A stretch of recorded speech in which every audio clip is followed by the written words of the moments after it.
All right. Welcome. I'm Kim Hallen, and I'm the author of Horse Wisdom Life Lessons for Humanity, and this is the Horse Wisdom Virtual Book Club. Tonight, we're going to be talking about Lesson 9, which is Success is Synonymous with Failure.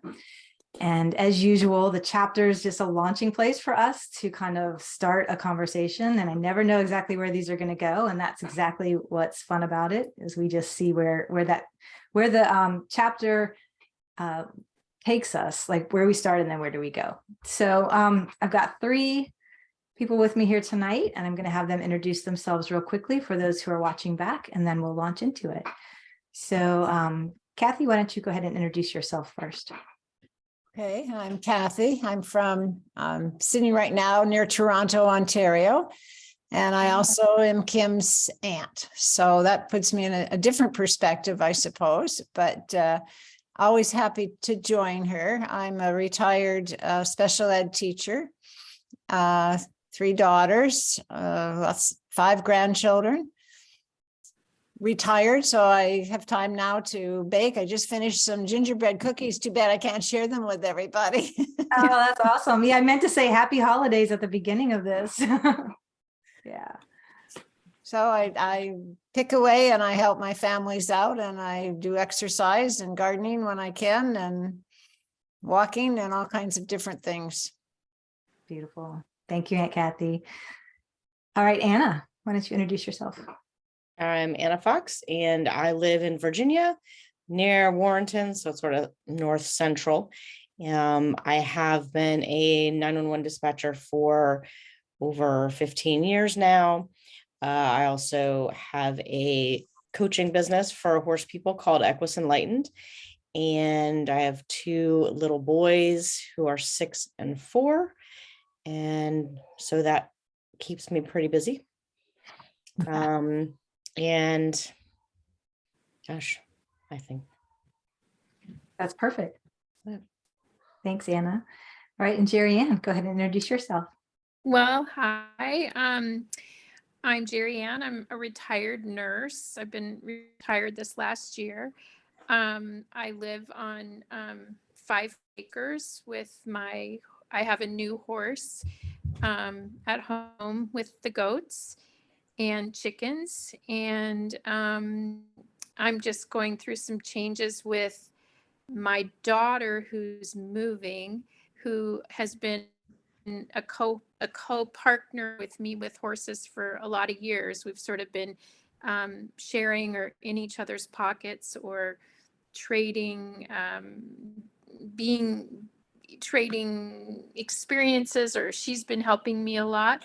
And now we're kind of going our own ways in terms of distance, and also have gone on our own ways recently with training. And so I'm really in a paradigm shift in terms of exploring a lot of horse wisdom, or being led in a different direction. So I appreciate being able to tap in to this experience and talk with others. Wonderful. Thank Really you, Jerry appreciate Ann. it. And did you tell us where you were? Oh, I'm sorry. I'm located in Washington, in Monroe, which is not too far from, kind of on the highway towards Stevens Pass. I don't know if people know where that is, but I'm on the west side of Washington State. Wonderful. Very horsey country up here too. People have horses, but we deal with a lot of rain. Yeah.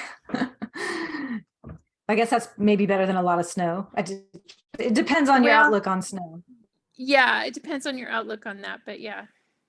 So wonderful. Well, thank you, Jerry Ann. Thank you. So yeah.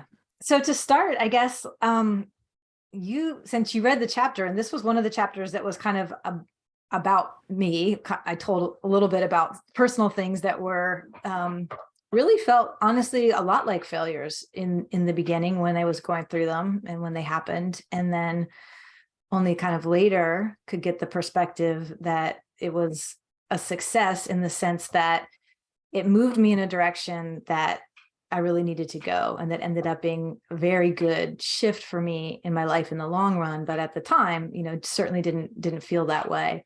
So you heard about a few of those in the chapter or read about them. But I'm curious if any of you have, well, first let's start with, was there anything particular in the chapter that stood out for you or that resonated or anything like that?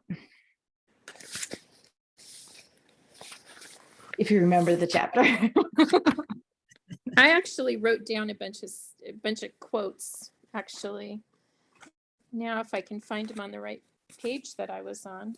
Anyways, somebody else can jump in, but I don't know where I. And if it's been a while since you read the chapter, which I know for some of you it probably has been,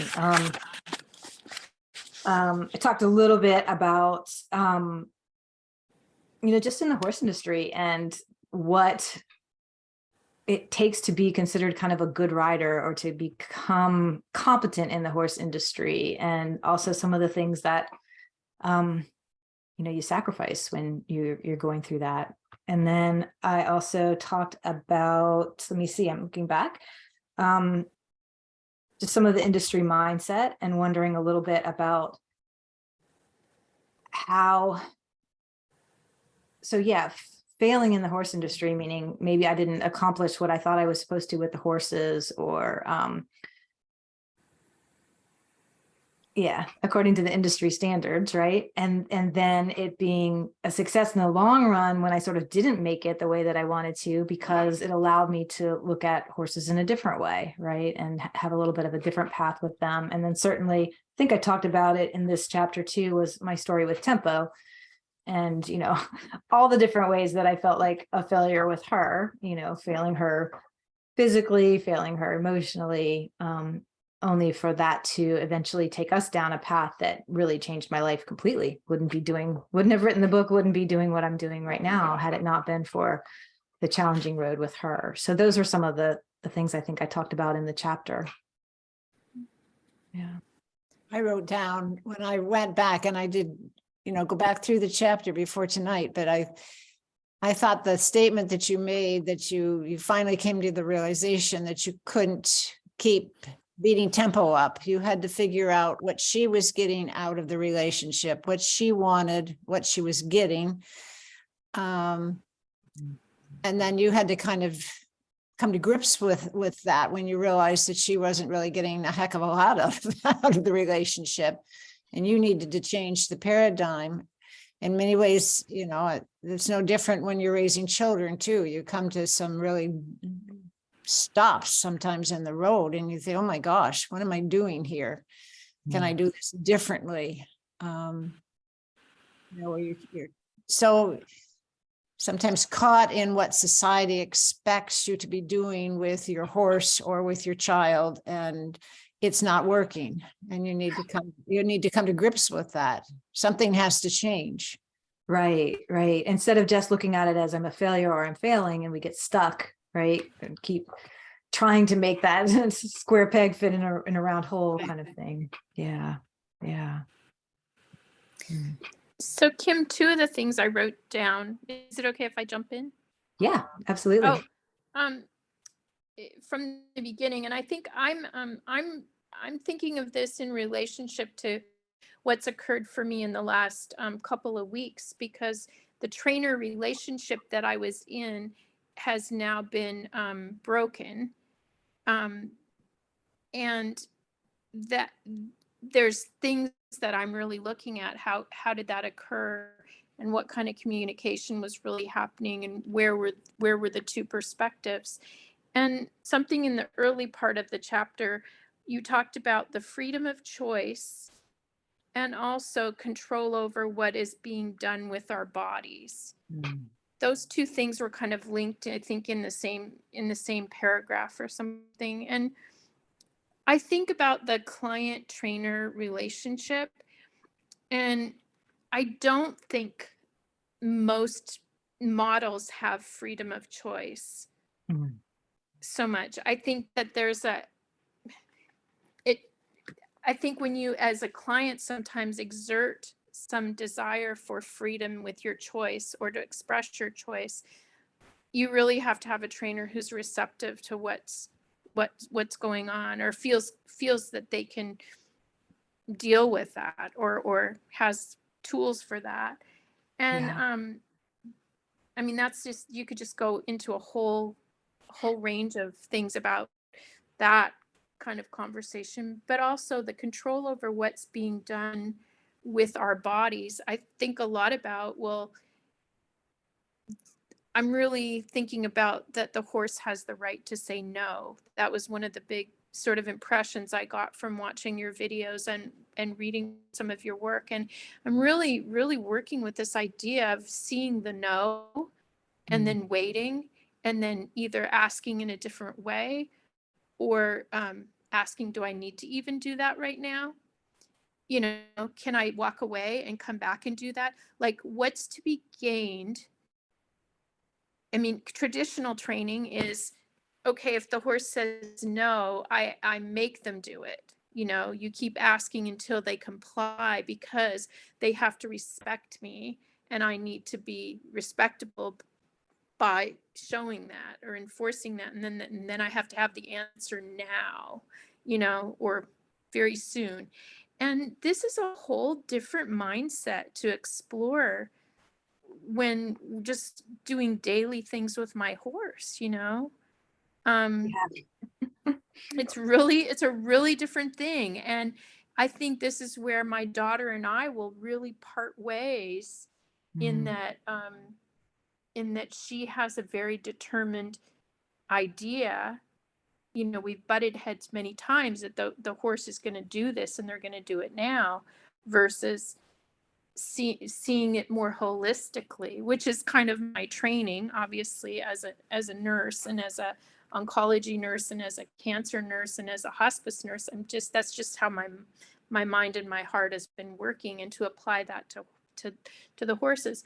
But I also am going to just throw out, maybe I'm talking too much, but the control over what is being done with our bodies.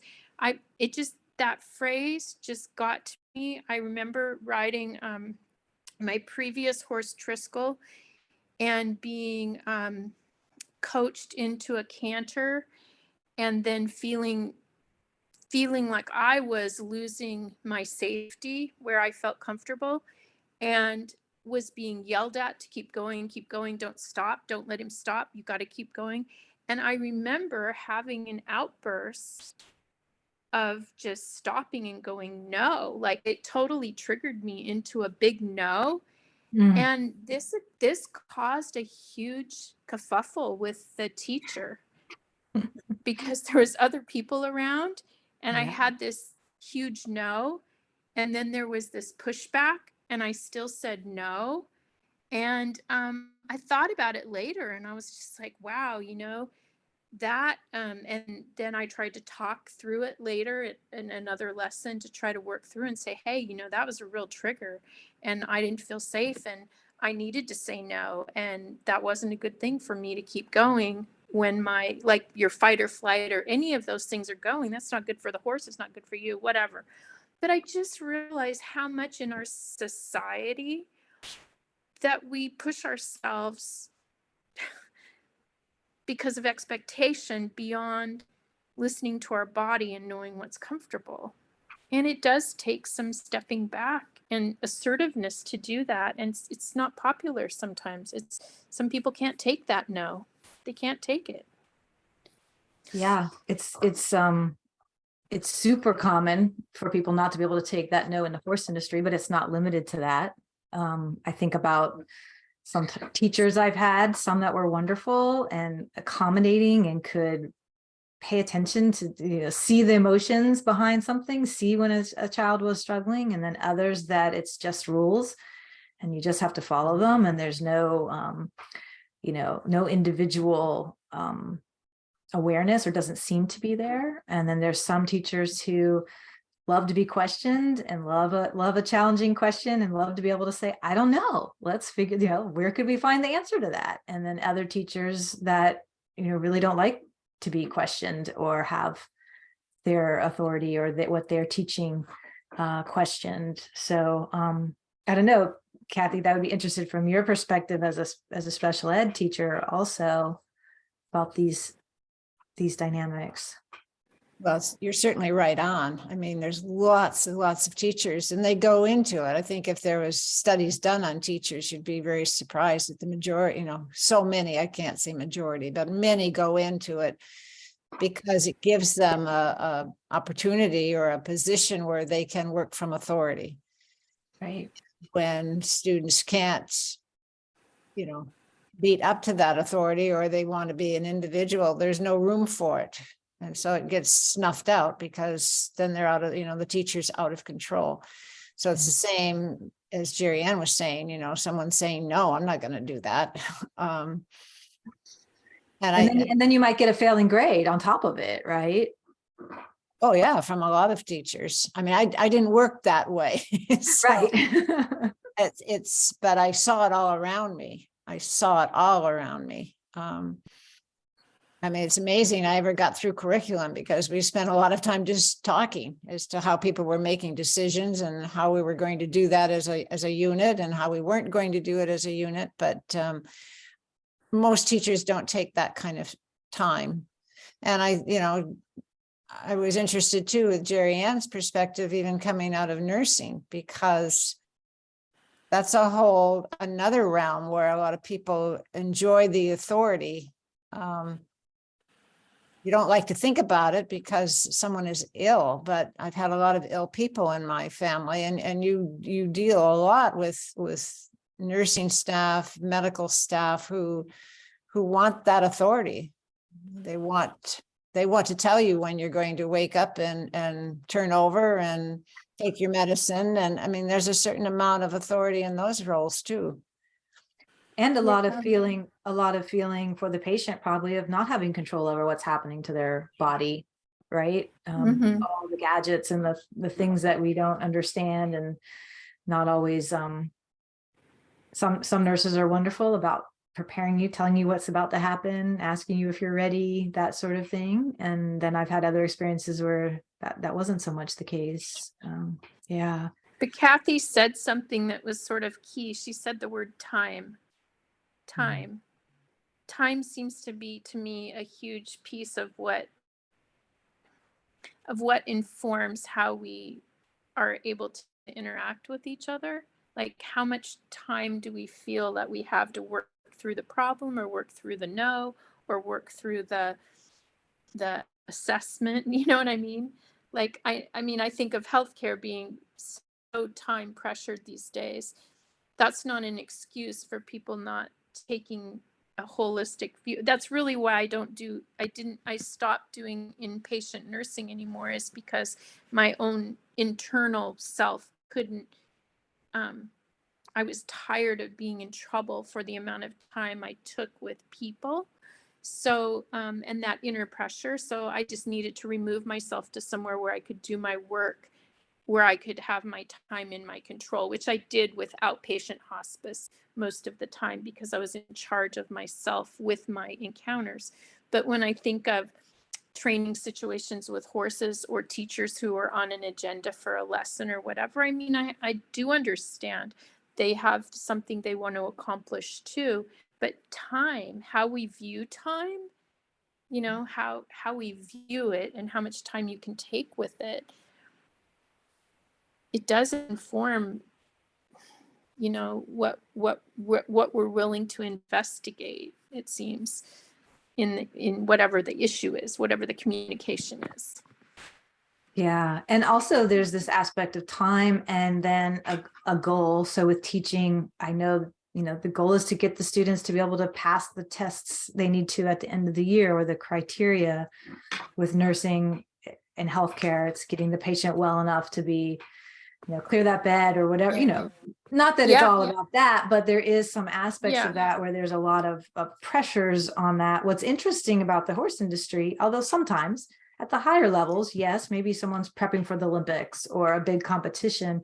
But what's interesting is that a lot of times there isn't really a set, like, you have to be able to do this jump course by a certain date, right? And yet there's still that same sort of pressure, as if, this kind of there's something more at stake than there really is a lot of times. And I think in the riding lesson situations or the training situations, the other thing that's a little bit another layer to it with the horses is that,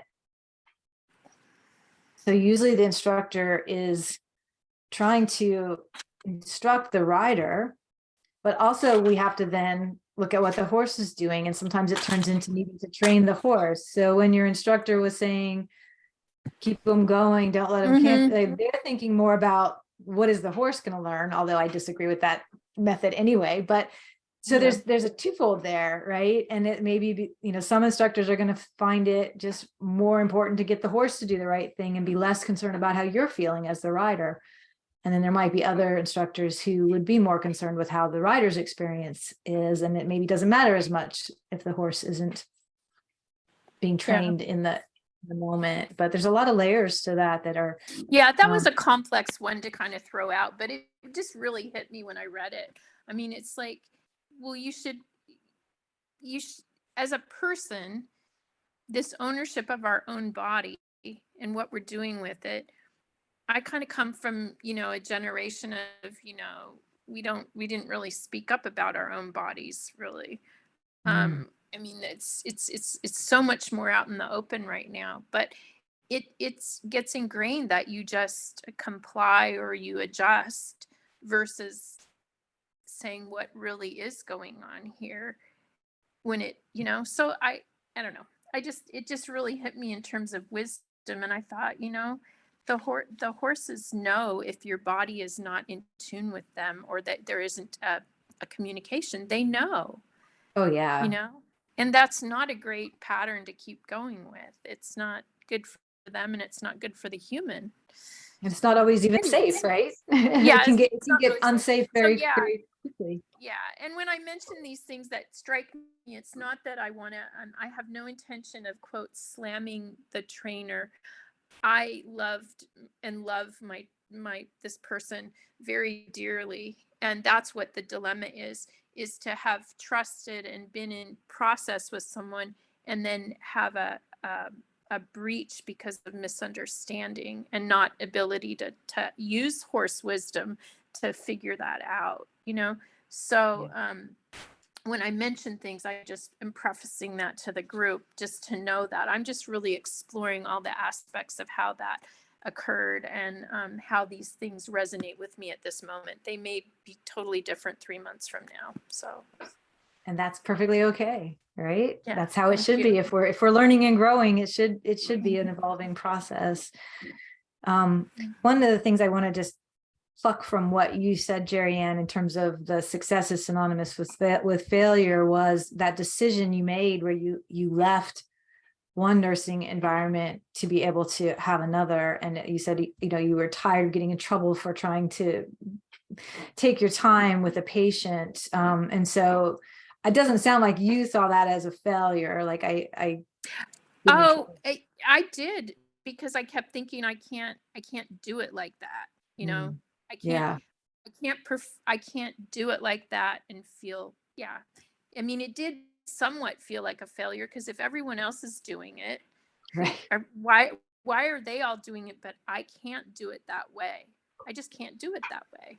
Right. But in the end, it was a success. In the end, it was a success for you to get out of that environment and be able to. It actually was. I mean, it was much more successful. Yeah. Yeah. Sounds like you made the same decision that I had to make. I left the teaching profession after children and I didn't go back. I eventually started my own business so that I offered educational services to people with acquired brain injuries. And I could do that at my own pace. And I did a lot of driving, but I was in homes and I was in schools, but I had the time. I had the time to build relationships and help them get back on their feet to be stronger, which is very difficult when you're part of a whole institution. Yeah. Sounds really interesting.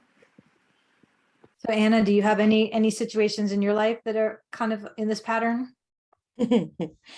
Oh, I have a lot of situations, I think that could definitely fall into that. I mean, the whole,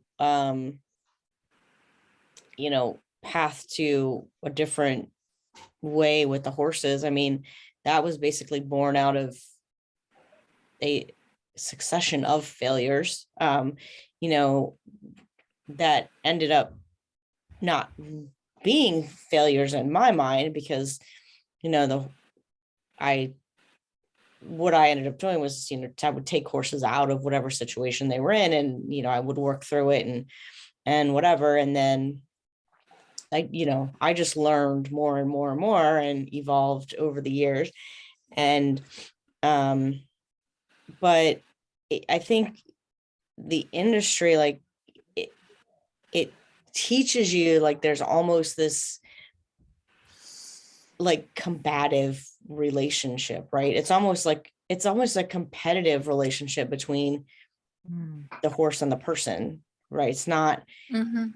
So if you lose a battle, there's no way you can win the war, right? Like you have got to, if you can't keep that horse cantering, which is, I now know is, asinine, but that's sort of what is taught, or what was taught for a very long time. So you almost grew up in this sort of combative, like, Yeah. Mhm. and I got to situations with, I mean, it was like sort of each horse along the way, I was like, oh, that's not going to work with this one. Oh, that's not going to work with this one. Oh, that's not going to work with that. Oh, and it just kept, Yeah. going and going. And and then of course, with the children, I mean, I left full-time work when I had them, so I still dispatch part-time. My dream would be to have, my horse business be sustainable enough, but with them, with being, I mean, my oldest is in kindergarten, but it's only half a day. So, it's,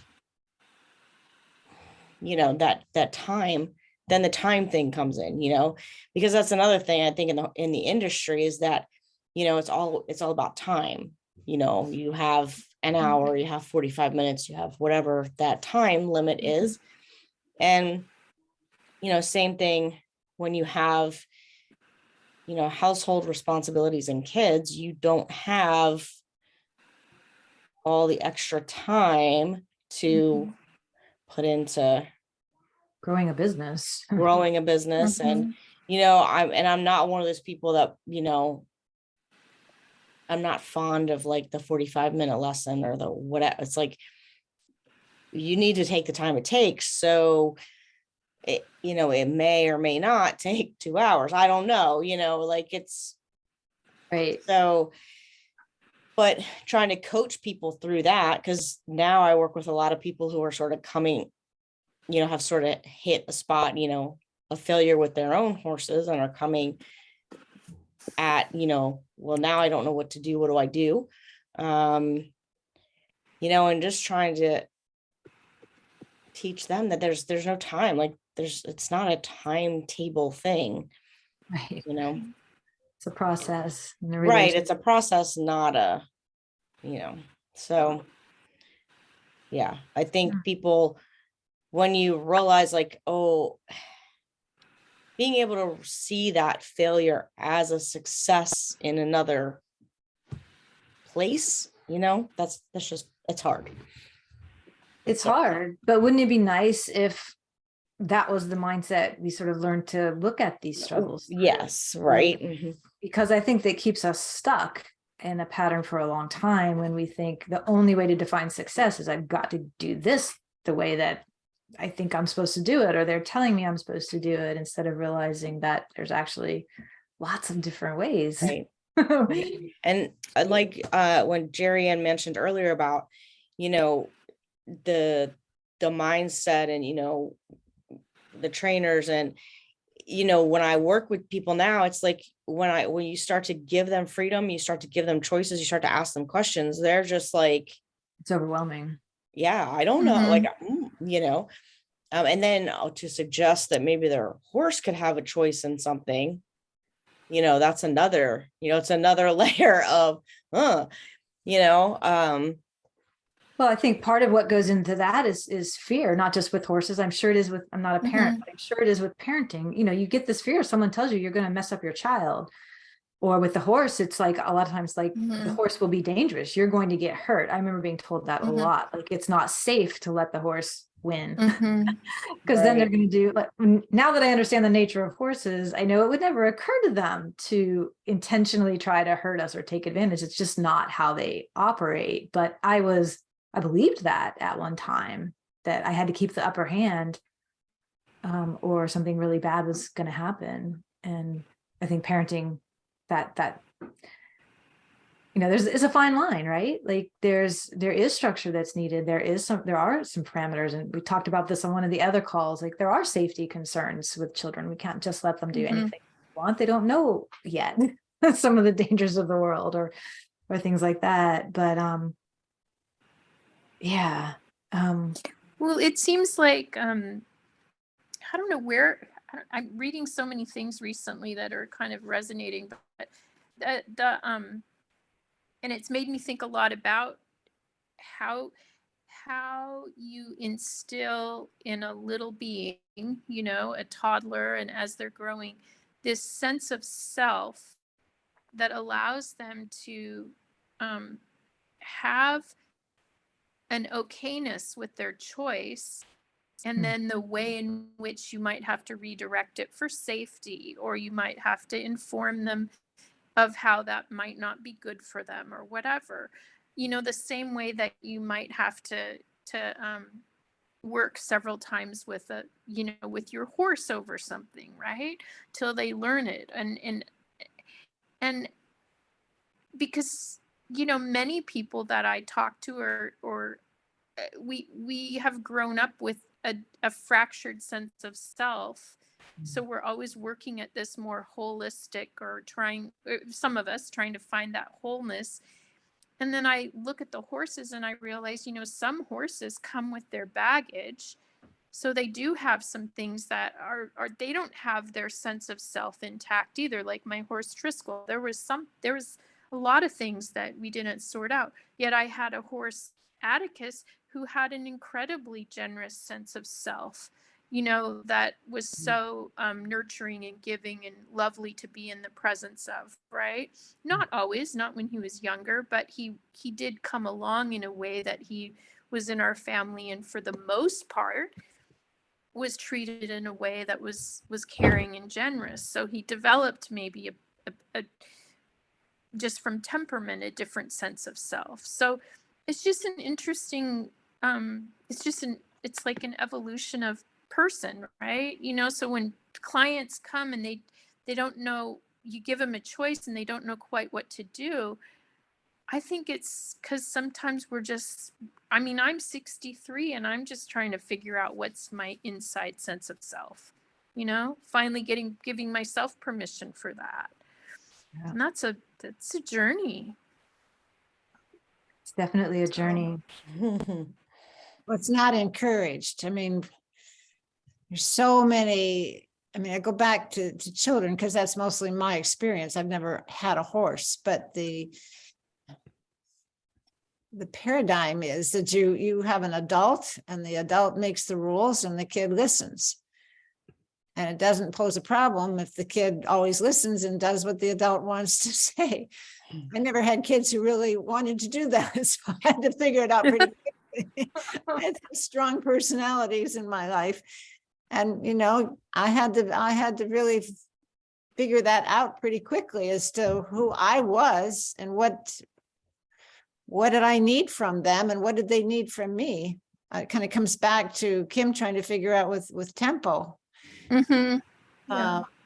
And I remember doing a lot of frantic reading. Well, I had three fairly close together and strong different personalities. So I hit a lot of books and a lot of people and trying to figure this out, but it was a matter then of just trying to give them a choices that I was comfortable with. So Right. they grew up as young kids making a lot of choices, which I think fostered their development of self. I mean, Kim knows these these cousins. Yes. They know who they are, that's for sure. But I think that came a lot from when they were young, and that's probably not, I mean, I didn't have any friends who were raising kids the same way. They were just telling kids what to do and when to show up and when to get up and when to And the- breathe, when not to breathe. And I didn't do it that way. It was not always easy, I will be the first to admit. But in hindsight, I would not to label things success or failure, but you in hindsight see the value that type of parenting, even though it was maybe not popular at the time. It You wasn't see, popular, but it also took a lot of time, like Anna, and you know, I stayed home for many years just because that was how I finally came to the conclusion I had to do it. which some people would have felt like was failing in a career, right? Not being able to juggle everything. So again, making that choice. Yeah. And you said it works to be authoritarian if you have a child or a horse that just complies with everything. But the truth is probably that horse or that child is just really learning how to be codependent, right? How to say, oh, well, I'm good or happy or whatever if mom's happy or dad's happy or the trainer's happy. So that's not, is that really success anyway? Yeah. Kim, can you say more about that, using that word codependent in terms of horses and people? Because I got labeled that with my horse, with Triskel a while back, and it confused me at the time because I had really only heard about that more with people. And I'm really, I mean, because of course, and if we're talking success and failure, I obviously, that was a quote, that whole thing was a failure. Now I look at it and I don't see it that way because I look to see what I learned from it. But that codependent thing is a really interesting idea. I'm even curious what Anna thinks about it in terms of working with people. Is that okay to just throw that out there? It is, of course. And I posted a Facebook post about this just the other day, because this is something that was really? transformational for me in my understanding with horses.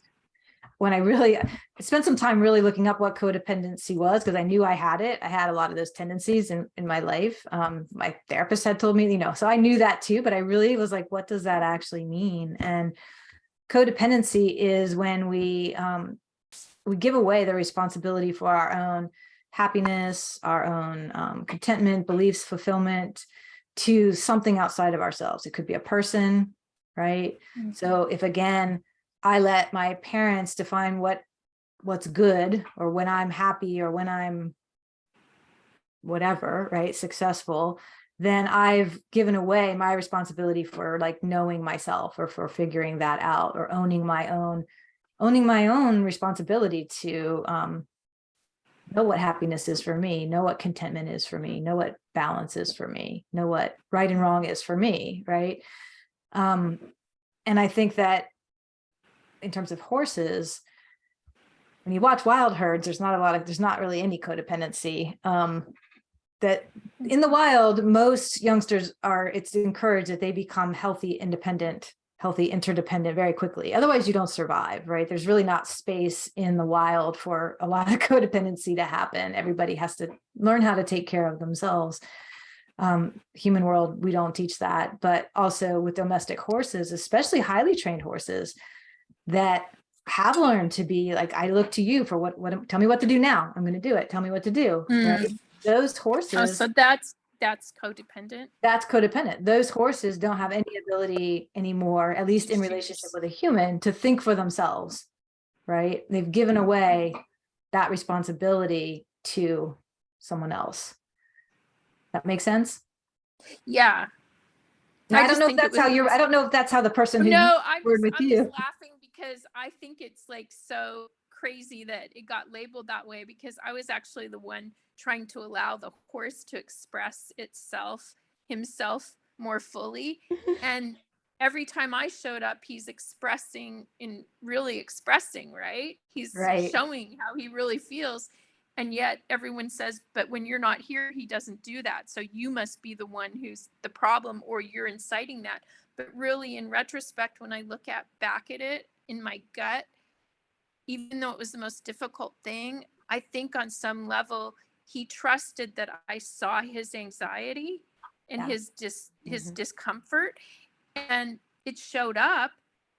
Problem was, I didn't know what to do with it. I didn't know what to do with it, but he showed it. And Yeah. I don't know if that was just, I think of it kind of like, I meet a patient and they start crying because for whatever reason they feel safe, in They feel some safe. way, like Yeah. some either maybe spiritual or emotional way, not necessarily because I was the best horse handler. It might have been on a different level is all I'm thinking. Absolutely. I'm thinking when I look at it, because he didn't do it with certain other people, but they were much more controlling. That's what I was just going to say is if you they learn, were much more. if you learn that whoever you're with isn't going to listen, doesn't care, hear your opinion, you stop trying to express it, right? There's no point. Even horses are smart. They learn very quickly. Yeah. There's no point in me trying to speak to this person. They're not interested in hearing. So I always tell some of my clients who are in that situation and everybody's telling them, the human, if they're the problem because the horse does fine for me or does fine for me, I always say, take that as a compliment, right? That your horse thinks you might listen, right? It's worth talking to you. Well, it's just an interesting idea about success and failure, because that's what this chapter is about. And it felt like such a failure, but now it's forced me into such learning. And I'm like, I don't think so. I think this idea of expression, I didn't even have a vocabulary that horses, quote, express themselves emotionally. Until I started to go on this whole path. I mean, not really. I didn't think of it in this way. It's very different to think of it this way. It is. I'm kudos to you because for how quickly this has happened, you're processing it all really quite well. It's quite overwhelming initially when you really start realizing like this whole inner life that the horses have, that the horse industry teaches us not just exist. It's not there. Right. Doesn't exist. But Anna, I mean, I think if you allow yourself as a trainer to actually process that and start thinking like that, it's going to totally change how you do your work, or you're going to be forced to change how you do your work, which might be the reason why XYZ trainer really just can't stand to see my face anymore, because whatever I've brought up for that person perhaps is just too disruptive to them, or it's just shakes the overwhelming. I mean, it may shake it just enough it's just too uncomfortable. Yeah. But it's not. I mean, I'm finding all of you people. So sorry, I don't want to monopolize this, but it's just so interesting. It's incredibly interesting. Yeah, I think people so you're right. You do have to then totally change the way you do everything. And it's still a process for me to accept that when people are upset or I have one really wonderful client who I started working with her, I don't know, maybe 5 years ago. I can't remember if my oldest was born or not, but on the recommendation of a friend who had moved out of town. And we worked together for a little bit, and I could tell there was something like there was something that she thought she wanted or needed that she wasn't going to get from me. And so she got into this whole big training barn and bought, horses, and there were some successes and some failures there. And And she bought a horse that she just loved, and this trainer actually ended up convincing her to sell the horse because the horse was a problem. And when she came back to me, the horse was at a training barn in Florida where she had sent it to be sold, and she's talking about all this stuff, and I was helping her. She had another horse that she's had for a long time, and I was helping her with that horse. And I said to her, I don't understand. Like, if you really love this horse, why are you getting rid of it? Why? Like, what? And she just broke down, and she's like, I don't know. Okay. And this person, just so you know, is a doctor of psychology, mental health professional, like, right, works with public safety. That's her thing. So, but when she sort of realized that she had become kind of codependent on this other situation, it was, ooh, and so now the horse is back and she's loving it, and she's kind of, now she's going through a big transformation in a short period of time. So it's really, it's kind of fun to watch. And but for me, it was very gradual. And I think one of the things, like Kim talks about codependency, yes, we teach horses to be codependent, but we also, in the scope of the horse rider relationship, especially people who are competing, that the rider or the human is codependent on the success of the horse, and they don't always also equate that to their own, like, they don't take responsibility for that. So if my horse did not perform well at the horse show or in the lesson, then now I'm a miserable human because my horse was bad, or my horse was, and that's sort of, I don't know, in my, like, I think I was lucky in the sense that the trainers that I started with, even though they were more traditional, they really were not codependent in that way. And they really did encourage learning to, ride the horse that you had. And, so it was maybe not as harsh of a thing that I grew up in and then I kind of grew out of, but that's a huge thing. It just drives me insane, when people, you ask them how it's going, and, well, my horse. Well,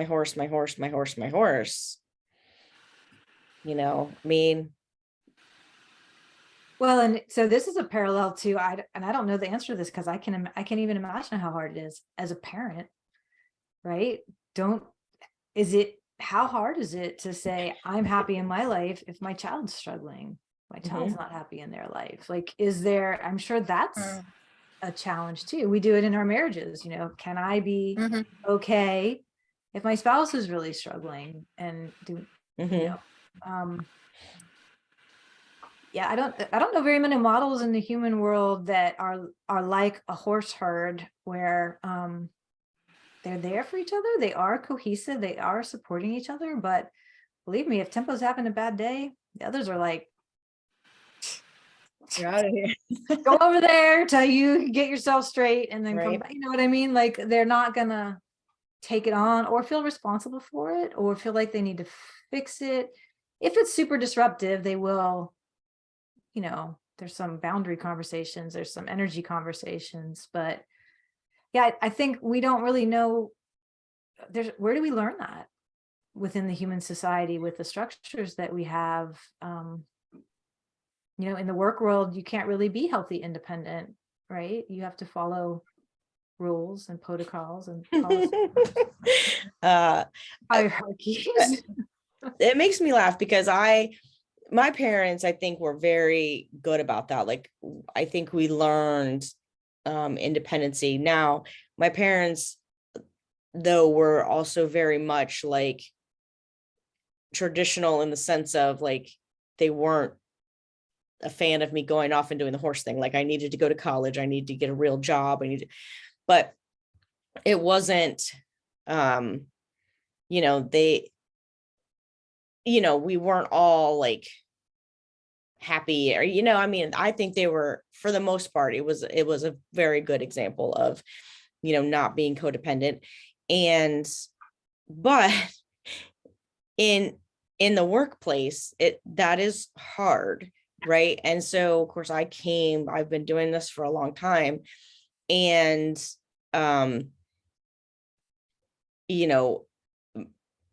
my passion there is fire dispatching. And so I know a lot about it. I'm married to a firefighter. He's a fire chief. Like I'm married, like, so I know a lot, and I've done a lot over the years, and I will take an initiative and do something, or the computer breaks, software breaks.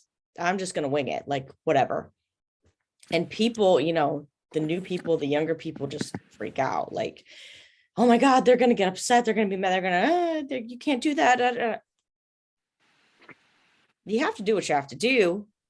I mean, it's more important to get emergency vehicles on the road than to be worried about whether or not somebody's going to be upset that, You did it your way. Yeah. right. They're going to get over that, and it's so funny just to, so I'm like the rebel, it's like, but so that just cracks me up. Like, yeah, we totally breed that in the workplace, is like, Yeah. and I think technology doesn't help, right? Because you have to be codependent on the technology. Yeah. That's the truth. Yeah. Well, No. it seems like sometimes there's like a word like interdependent versus codependent. And I'm thinking about the horses, they're interdependent. I mean, the herd Right. does, if they're in the wild, they do better if there's more than one out there on its own or whatever. But the interdependent rules or whatever are different, Yes. perhaps, than codependent. I mean, Yes. it's interesting because you just wonder if some temperaments tend to be more like Anna says, she's the rebel, or she has that initiative or that drive to do that. And it gets you, it can sometimes get you in trouble. I'm interested in herd dynamics, like when one person does something that's outside of whatever the expected is, how does everyone else treat that person? People, like she said, the younger people get worried, or that they're going to be in trouble, or that they didn't follow the rules, or that somebody walked outside the protocol, when you step outside the protocol. And it's kind of that way a little bit with horses too. It seems like that there's a shift happening in the industry, that there are these people stepping out of what's considered the accepted protocols, and they're searching for these other answers, and they're sharing them, and they're finding each other, and they're talking about them. But there is this sense of knowing that you stepped out and you're outside the protocol. And how do people treat that situation, who that person or horse or whatever that's outside the group, And I think that's where the feelings of failure often come in. Yeah. Based on how we're treated or perceived, whether it's the horse or the horse person who's disruptive, then you're a bad boarder. You're the person, you're labeled. right? You're a bad student. You're you're a problem student. You're a problem horse. Yeah. Yeah. But I'm also curious, like, Kathy, when you were doing parenting differently, like what was it that allowed you to know, or to have the confidence that you were doing the right thing, even though it wasn't what everyone else was doing? I had no idea whether it was the right thing.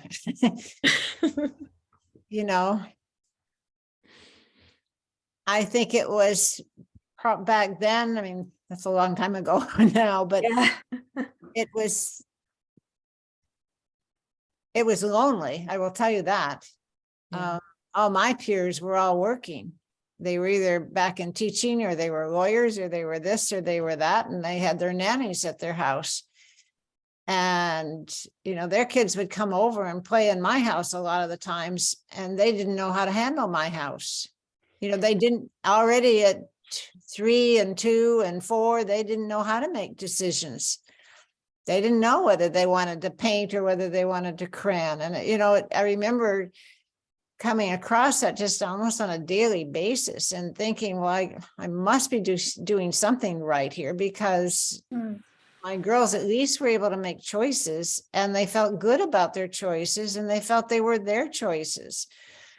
I mean, as Kim knows, they were all different. I had one cutting off Barbie and hanging her upside down from the bed because she didn't believe that I don't know anybody who looks like Barbie. So I'm going to get rid of her. And I got another one that was a young girl, 2 years younger, who would play with the fire trucks rather than the dolls. They were different, and you had to allow them to be different. So I guess when I tried to go back into the classroom and allow for that, and I had tried to allow for that before I had my own kids, but then when you went back in, but you were dealing with how everybody else had raised their kids.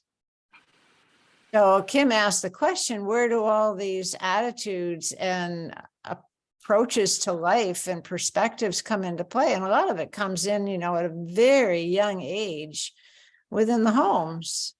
Yeah. So if you've got controlling parents, or if you've got way at the opposite extreme, parents who don't care and the kids can make any choice they want. My kids didn't have that kind of choice. Right. They had a range of choices, but they were choices that I could live with, but they could decide within those. But Well, and a lot of attitudes and a lot of, as I say, approaches to life that get formed very, very young.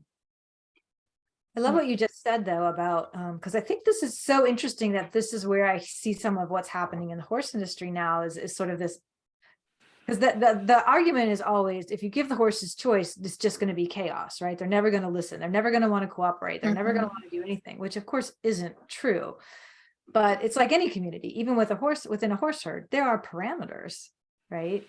You get to make choices within those parameters. If you go outside of those parameters, you might be excluded from the herd, or something bad will happen. There are consequences. And people are starting to explore that, within this, I'll give an example with tempo, with the trimming. Trimmers have a way they usually do it. I start with this front foot and I go to that. They do it in this order, right? It's just the trimmer's way of doing it, right? And there's kind of traditions about that. With tempo, luckily my trimmer is willing to do it. It's very important to tempo that we say it's trimming time. Which foot do you want to start with? Like, we don't have to ask it like that, but she will say, if the trimmer asks for this foot and tempo moves this certain way, my trimmer will go, oh, okay, that foot, right? Just letting her have, so within the parameters of getting your feet trimmed, there's still room for choices, right? Room for expression, room for her to say, I'd rather you start with this one for whatever reason. I don't know what her reasons are, but being able to allow that, that's a different way of thinking about it too, is like, how much choice is it safe for all of us, that we all feel comfortable allowing that much freedom. But we have to be willing to be honest with ourselves. If it's a power trip, then we think there's not room for, if it's all about me wanting to feel in control, then I feel vulnerable letting you have any choice. Yeah. Well, it's funny. That's just a funny, my trimmer is like that now too. But my oldest horse, he's very he's a very pattern guy. He likes consistency and so he's in the cycle, you pick his feet the same way. If you pick them the same way every time he picks them up, you don't even have to add. And so every now and then, she'll go, she'll shift, she'll go do front foot. And then she's like, she's got to go back. And I'm like, with him, you got to go around in a circle because that's the way he does it. But the others, right. They're individuals. It's like, right. It's so funny. Right.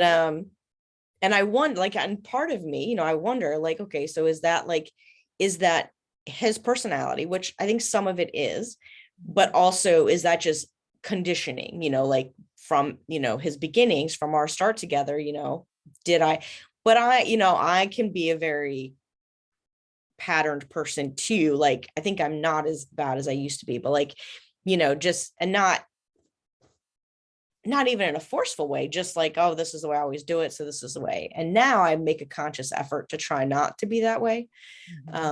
But it's funny that you say that. And then Yeah. And it's like, and with the kids, I mean, yeah, mine are totally different too. I mean, I don't know, yeah, mine make decisions, mine do stuff. I can't, but it's really funny in school, they do really well. And the teachers are like, and but an example of like conformity, recent parent teacher conferences, the kindergarten teacher says, we're trying to get Maverick to spell out his whole name. He really likes to go by Mav. Well, my husband was the one that went to the conference, and he says, well, I really like to go by Matt. Of course, his full name's Matthew, right? He's like, well, I really like to go by Matt. And I'm like, oh, okay. Well, at least she knows what she's dealing with. Like, it's not a, but so it's definitely, and my dad taught special ed after he retired from the military, which, I mean, my brother and I thought, this is going to be hysterical, right? I mean, this like disciplined man, well, he had a class he taught for a while. It was like the severely emotionally disturbed kids, and he had like, whoever the people would come in and like evaluate and, see what you're doing and all this stuff. One time was in the classroom, and she was talking to one of the kids who apparently regularly thought that he was Spider-Man. And my dad was like, whatever, dude. I mean, Spider-Man, Spider-Man. He was like 7 or 8, I think. Actually, no, he must have been older, because this was middle school. So it was middle school. It was a middle school age kid. And the person that was there was like, well,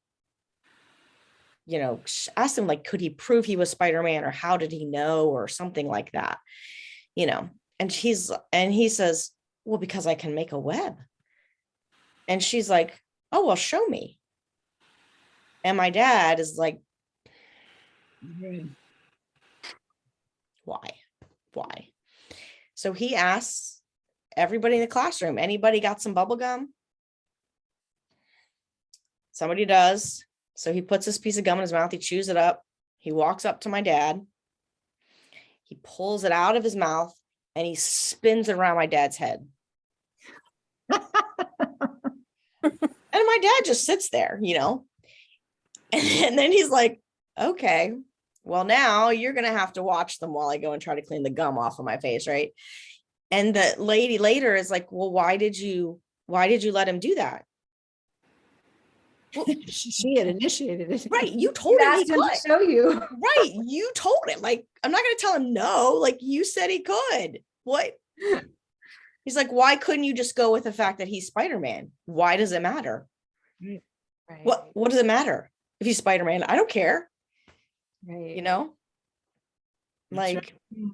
he can be the Hulk if he wants to, as long as he's not smashing everything, like, That's right. whatever. But yeah, so that's, I mean, it's part of how we learn, is we explore putting on different personas, being different things, right? It's how we eventually figure out who we are. Yeah. right. And it's so like, that's so just, I mean, it's a lot of times, I think, not a thing in parenting. I think that's kind of how we've gotten this way as a society. And then it's definitely not a thing in the horse industry. The horse industry is like, just like this, like, group of, the bad part of what's happened, I think, I mean, even though there's good in it too, but there's, it's sort of this. It's trapped in a lot of really Right. stuff. There is good in there. It's a model for, what could happen to actual, human society. It's a product of human society, because we created, that industry. But the I mean, I'm way out on left field on the horse industry, so I shouldn't even open my mouth, but it Sure you should. Yeah. feels as if it's the same issue. They found an animal that they could control. I mean, Yes. humans have divorced themselves so far from nature and from other animals.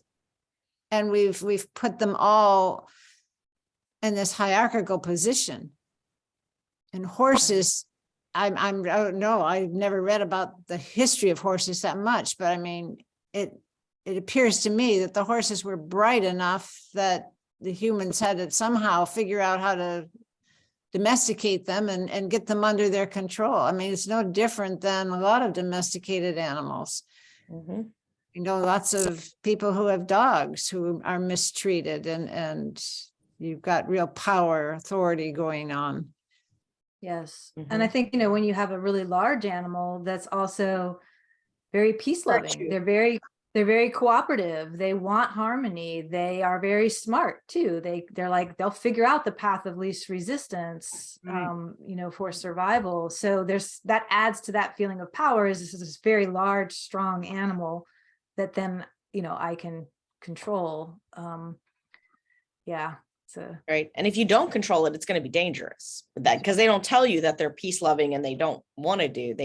well, and you can be proof of that, because just like anything, when you get the fight or flight reaction coming, yes, a very Right. large animal that size is going to be dangerous for a human being, right? Right. Not I because mean, I'm only they're 4'11", but I could be dangerous too in that situation. So I mean, like some come on. damage, right? Right.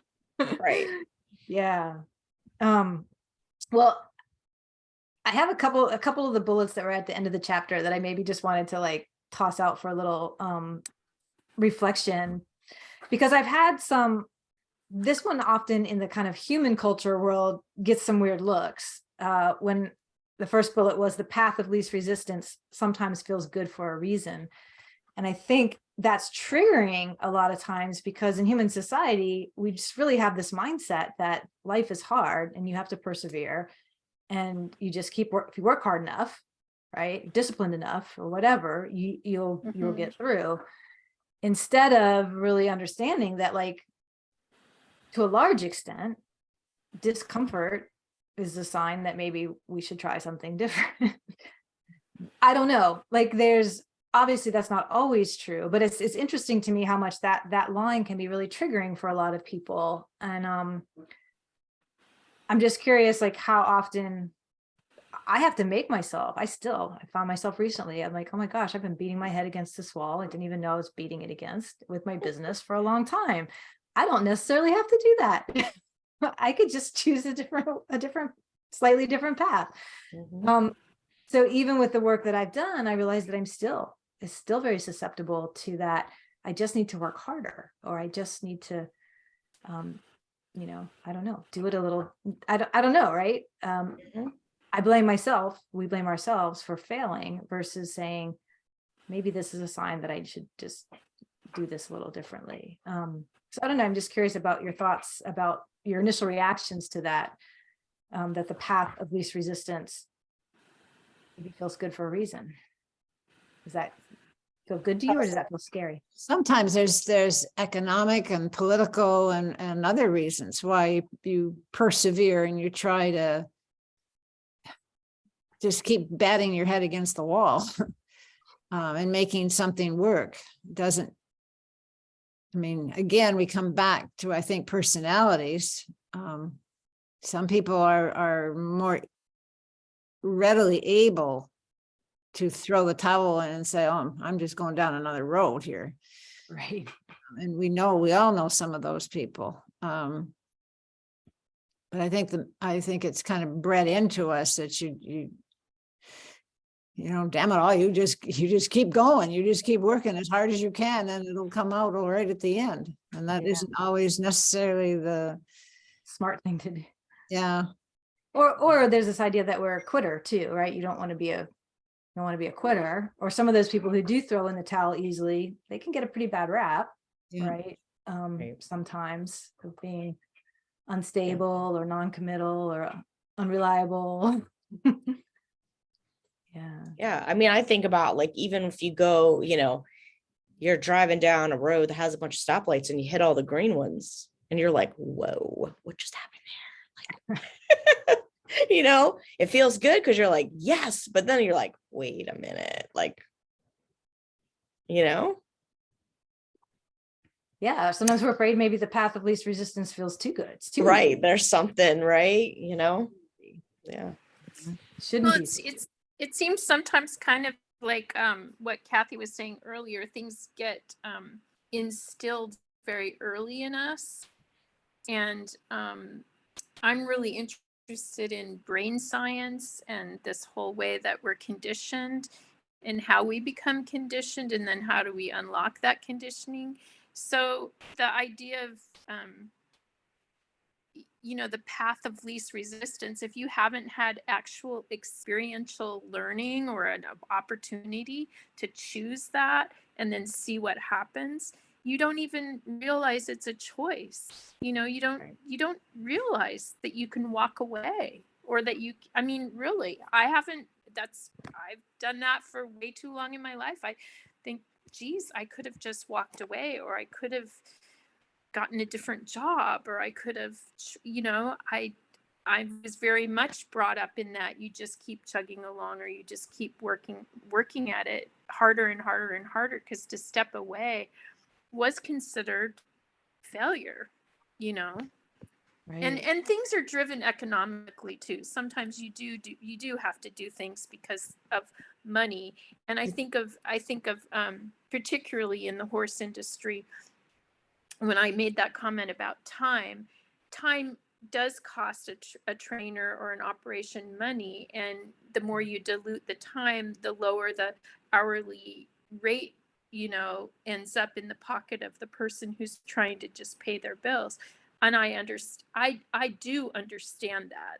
I mean, there's parameters for that. I'm not just saying there should be time for ad nauseum, but it's almost like we as consumers have to build in the fact that if we want that time and we want those choices, we have to be willing to pay to have that opportunity, versus a condensed. Do you kind of know what I'm saying? I mean, Well, I yeah, think we as and- consumers have to be willing to realize that time is worth it. If your lesson turns out to be an hour and a half because you had issues going on, that it's reasonable that trainer has to collect on that, because you needed to do what was right for both you and the horse. I mean, just using that for an example, because I think that's sometimes where trainers get a chip on their shoulder of resentment. I would say a big resentment against, quote, the clients, because they're wasting your time, or they're taking up too much time, or they're doing too much. And so they keep doing their jobs, and they can't walk away. Well, We were talking about the path of least resistance, Well, another dynamic to that, it goes back to what Kathy said about, some of the visiting kids who didn't know what to do when given a choice, right? Didn't know how to make a choice. Well, one thing I see, so two sides of it. One is, as the consumer of a riding lesson, maybe we should be able to go in and say to the instructor, what I'd like today is to just slow way down and get to where I feel a little more comfortable, like whatever myself with the, to say what it is you want to learn. But we're back in that mindset. Like it's always well, my riding instructor knows what's best. They're just going to tell me what we're going to work on today. Right. There's very little there. I'm not saying that there aren't some riding instructors, and Anna, you probably do ask people what. So is that codependent? Are you saying that that's kind of where we get codependent, because we give away our responsibility to make the choice? Well, yeah, we're paying for something, right? Yeah. But then there's also that a lot of instructors, they figure I'm getting hired because I have this credential. I know how to teach you to ride. If you come to me and tell me you want to work on your fear today, I may not feel qualified to help you with that. Or I may feel like I can't pay you because I just feel like I'm helping you with something that's a human to human thing, and you're not paying me for my expertise. So it opens up a whole can of worms that I think are very easy if two people can talk through it and say, I don't care if I'm not tapping into your riding expertise today. I'm happy to pay the price just to do this. But there's all kinds of dynamics that the way that business is run, you show up, you have your hour, there's not really an opportunity to have those conversations where everybody's on the same page. By the time you get there, then half of your lesson time is gone, right? So this structure of, and I think we get to this later in the book too, and I'm still so fascinated with this. I haven't found evidence to the contrary. I want to. The thing that's really very different about human society than every other living is this having to earn money, right? That there's created money as the exchange for everything. It's survival. When you monetize everything, and not to make money bad, but it's something about the way that we've made everything transactional, with a certain type of transaction being the one that matters, and the other transactions all become less important. I don't know. Yeah. It's very complicated. The human society is very complicated because we do have to make so many of our choices based on economic reasons. Yeah. Economic reasons. Yeah. Makes it hard to separate out how we would behave if that weren't the case. Yeah. Yeah. That is fascinating, Kim. I mean, that whole idea is just, down the rabbit hole with that one. Yeah, and then even and so once we figure that out, what do we do? It's not like we're going to change that about the world, but one thing it does do for me anyway is I don't feel quite so crazy, right? You can at least stand back from it and go, this is all crazy. Like, I just have to figure out how to not, how to function within it. But yeah, I mean, it's not like that's all going to change, but it makes it I get sad at how much as a human species we're spinning our wheels trying to find happiness within a system that is just not built to ever really allow us to function in the way that would require for us to feel happier. Right? So it's sad. That part's sad, that we don't realize that what's really the system that we're stuck, the system that just an oppressive system by design. Anyway, I was looking at a couple. So some of these, I think we've touched on a lot of these. I'll just go through them. So the path of least resistance sometimes feels good for a reason, but there are lots of reasons in human society that we don't take it.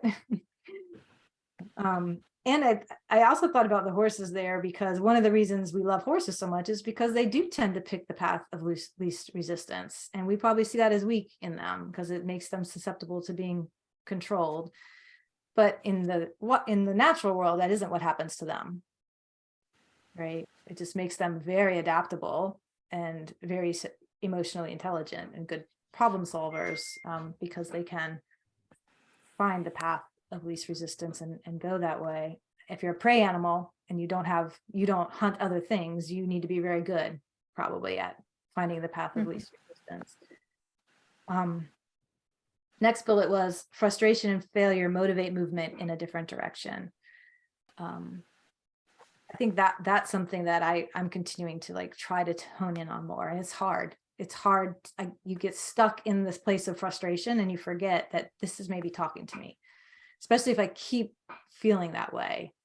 I'm starting now. It's a long process to be able sometimes to stop and go, okay, you don't have to feel this way. Maybe this means we should try something different. Success is a dangerous thing to define.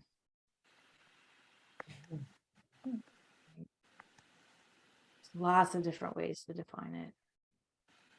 But we live in a world that has a lot of very specific definitions for that. And so just being wary of buying into certain definitions of success in whatever area of life. Now I realize this bullet was pretty repetitive to the first one, but if life feels like a constant struggle, it may be time to explore a different path. So getting out of that, I'm a failure, I'm a failure, I'm a failure. And again, just saying, maybe this, I'm not so much a failure as this, I just need to be doing something differently, explore something different. And then the endings beget new beginnings. Those endings are so hard. And particularly when they mean a lonely path, right? If we stop doing something one way, a lot of times we lose community, we lose everybody who's stuck in seeing it that way, right? Then we have to either go our own path, or Jerry Ann, right now, you're trying to find a new herd, right? That's Yeah, thank you for recognizing that. Yeah.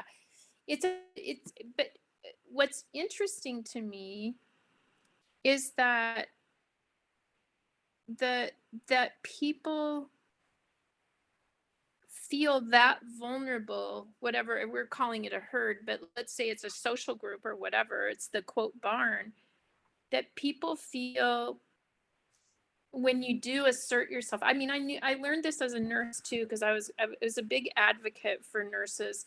And my husband used to say, you know, you're like the one who pops your head up in the field. You're gonna always get shot because you put your head up and they can see you. And I'm like, yeah. And I remember when I switched to leave nursing, I kept saying to my fellow nurses, you guys, somebody's going to have to take over speaking out, because I am leaving. I am going, because this is, you know, you guys are going to have to, somebody's going to have to do that. And they're like, no, you can't go because you're the one. But when there's one person who, like, quote, rocks the boat, or questions the authority, or questions the protocol or the process or whatever, for whatever reason, all the attention goes on that, and everybody else can sit back and look at that dynamic happen. And that is lonely. Kathy was talking about being at home and being lonely because she was raising her kids in a different way, and there wasn't any place to have that conversation. I don't know why we do that as humans to each other. Why are we so insecure that we can't just say, geez, you have a different idea, I'd like to hear about it, or what was going on for you that happened? Why do we become so needful of our group that we have to put one person on the outside? It's just a human, but humans do it, but we do, it's just tribal or something. I don't know. well, I think it's very dangerous to say something like that. Is not that you were saying this, but I hear this sometimes, like, oh, that's just human nature or something like that. I think part of it goes back It's a choice. Goes back to what Kathy said, is what we learn early on, right? So if what we learned was to go with the flow, follow, don't be the loud one, don't be the dissenter, don't be the problem child or whatever, then that becomes a very visceral response in us as adults. Like, that early learning is really powerful. So I think it's partly that, and then it's also partly just that we have systems. There's a lot at stake. I saw this clip on the Today Show, I don't know, a couple of weeks ago, and it was a young mother who was home when she started this movement. I guess you'd call it a movement. She had a 2-month-old baby, and she was having postpartum depression, and she was very lonely and upset and didn't know what to do. So she went on Facebook and put out a blog. I guess I'm not on Facebook. I guess that's what you'd call it. She put up this blog and said, I'm going to go to, it was very brave. I'm going to go to such and so park. She lived in Southern California. And I'm going to be walking my daughter in the stroller, if anybody would like to join me. And the first day there were 2 other people who showed up. The next time they did it on a weekly basis, there were like 20 showed up. Now, evidently, about a year later, this movement's all over the United States. I guess there's some in Canada too. There's thousands of women. They showed pictures of different cities where these women are they're just pushing their kids in strollers, and kids are screaming and crying, but the moms are talking. But, it's one person standing up and saying, I'm lonely. Can anybody join me? And she doesn't know what to do with it now. I mean, it's just way out of control.